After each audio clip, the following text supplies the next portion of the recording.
आपके साथ मोनिका ग्रोवर। एक उन तमाम बड़ी अहम खबरों का हम रुख करेंगे, लेकिन सबसे पहले बात जम्मू की कर लेते हैं। बीते दिनों हमने आपको बताया था कि जम्मू के कठुआ से किस तरीके से 3 हिंदू नागरिक लापता हो गए हैं, जो अपने घर से शादी समारोह में शामिल होने के लिए पहुंचे थे।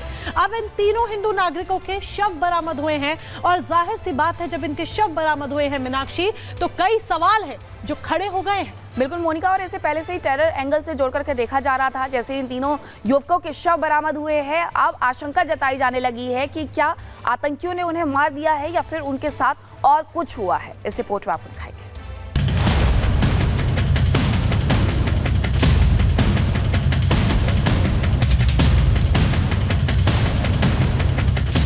वरुण सिंह, दर्शन सिंह और योगेश सिंह, इस वक्त आपकी स्क्रीन पर इन 3 लोगों की तस्वीर दिख रही होगी।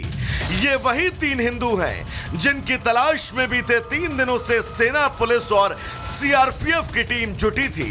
लेकिन अब इन तीनों के शव बरामद होने के बाद एक बार फिर हिंदुओं की टारगेट किलिंग को लेकर लोगों में गुस्सा है। होश में आओ, होश में आओ, होश में आओ। कठुआ के बिलावर में पहाड़ी के बीच झरने से इन तीनों के शव बरामद होने की खबर जैसे ही मिली, लोग भड़क गए और उन्होंने सड़क पर उतरकर प्रदर्शन शुरू कर दिया। स्थानीय लोगों ने हिंदुओं को निशाना बनाने का आरोप लगाया और इस मामले में उच्च स्तरीय जांच की मांग को लेकर सड़क जाम कर दी। पिछले 1 साल से लगातार इस प्रकार की गतिविधियां देखने के लिए मिल रही थी। फिर से एक और बार 3 लोगों की टारगेट किलिंग बिलावर के मढ़ून एरिया के अंदर की गई है। पूरा बिलावर का समाज इस चीज से आहित है, आक्रोशित है और प्रशासन से ये पूछ रहा है, चिल्ला चिल्ला के प्रशासन से पूछ रहा है कि हमारी सुरक्षा करने के लिए जिम्मेदारी किसकी है। फिंटर चौक पर न्याय की मांग को लेकर लोग सड़क पर उतरे और हिंदुओं के शव मिलने से इलाके में तनाव बढ़ गया। इस मामले में आतंकी साजिश की संभावना है, जिसके चलते लोगों में अब भारी गुस्सा है।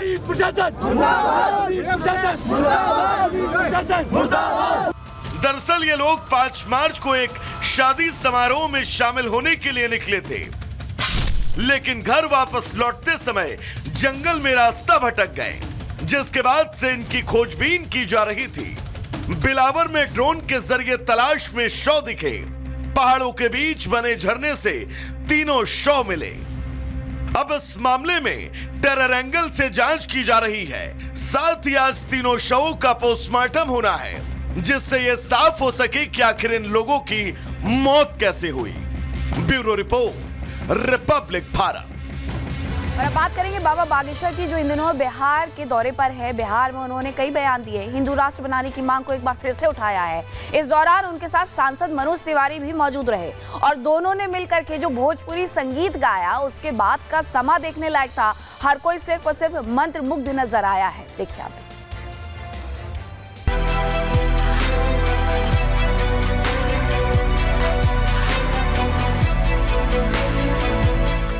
बागेश्वर धाम के पीठाधीश्वर धीरेन्द्र कृष्ण शास्त्री इन दिनों बिहार की यात्रा पर हैं, जहां वो हिंदू एकता को मजबूत करने का मंत्र दे रहे हैं। गोपालगंज में सनातन के प्रचार के दौरान बाबा बागेश्वर का बिहारी अंदाज देखने को मिला, जब उन्होंने भोजपुरी में मनोज तिवारी से उनका फेमस गीत गुनगुनाने को कहा।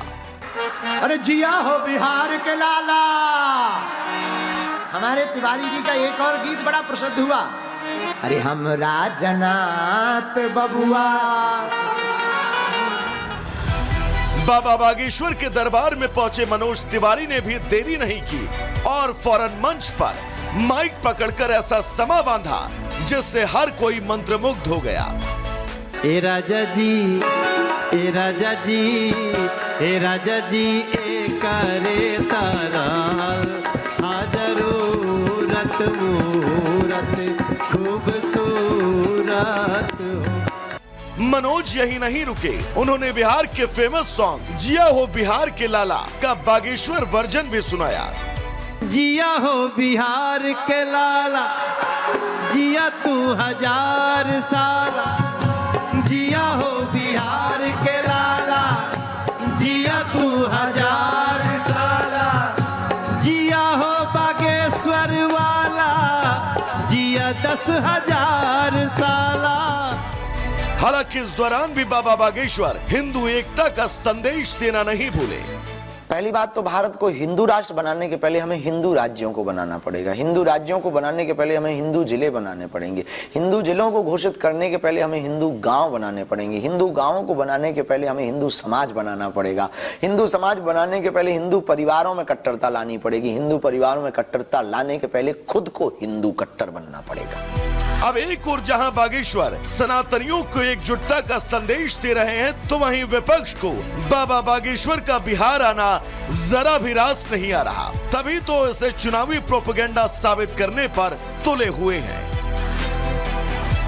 Bureau report, Republic Bharat.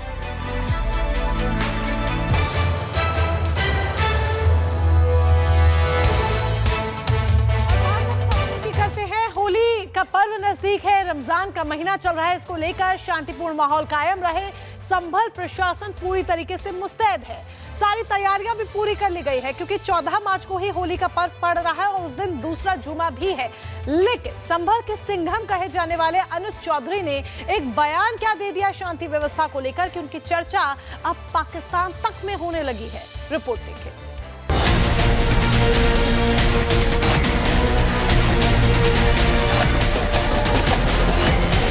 जिस भाई को होली खेलनी हो, जिसका बड़ा मन हो, वो बाहर निकले, नहीं तो अनावश्यक कोई भी आदमी बाहर ना निकले, अपने बच्चों के साथ रहे, अपने घर में नमाज पढ़े। मुसलमानों को अगर उन लोगों ने गुस्ल करके नमाज अदा करने गए हैं, तो होली के नगरों में कुछ ऐसी चीजें भी मौजूद है जिससे आपका गुस्ल टूट सकता है।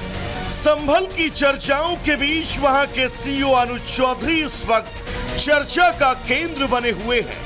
केंद्र इसलिए भी क्योंकि 24 नवंबर को हिंसक भीड़ पर नियंत्रण करना हो या फिर संभल में कट्टरपंथियों को सबक सिखाना, सीईओ अनुज चौधरी और उनका मजबूत कंधा आपको सबसे आगे दिखेगा। तभी तो अब संभल के सीईओ अनुज चौधरी की चर्चा सिर्फ संभल तक ही सीमित नहीं रही, अब सरहदों को पार कर पाकिस्तान तक जा पहुंची है। जी हां, पाकिस्तान की मीडिया और वहां के कट्टरपंथी भी सीईओ की चर्चा करते नहीं थक रहे। वहां की मीडिया में भी अनुज चौधरी के बयानों को लेकर अब सवाल पूछे जा रहे हैं। पहले वो बयान सुनिए जो इस वक्त चर्चा में है। जुम्मा साल में 52 बार आता है, होली साल में एक बार आती है। होली के रंग से आपका धर्म भ्रष्ट हो जाएगा या जो भी है, तो वो उस दिन ना निकले। अनुज चौधरी का ये बयान कोई नया बयान नहीं है। जब भी जुमे के दिन होली का त्योहार पड़ा है, हमेशा हर शहर की पीस कमेटी की तरफ से ऐसे ही बयान सुनने को मिल जाते हैं। लेकिन अब कुछ लोग इस